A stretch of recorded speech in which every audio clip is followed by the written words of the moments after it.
দেখুন, ভালো করে খেয়াল করে দেখুন, একটি সিএনজি মোটরসাইকেলকে বাঁচাতে গিয়ে কিভাবে রাস্তার পাশে উল্টে পড়ে গেল। দেখুন, এই সব মোটরসাইকেলের জন্যই রাস্তাঘাটে বড় ধরনের দুর্ঘটনা ঘটে।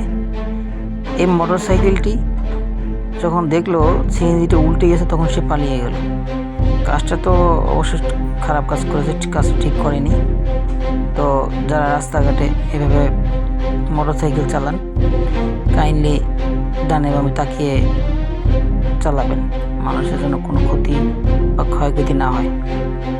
জানি না এই ঘটনাটা কোথায় ঘটেছে বা কতটুকু ক্ষয়ক্ষতি হয়েছে, তবে মোটরসাইকেল যারা দুজন ছিল কাজটা ঠিক করে নাই।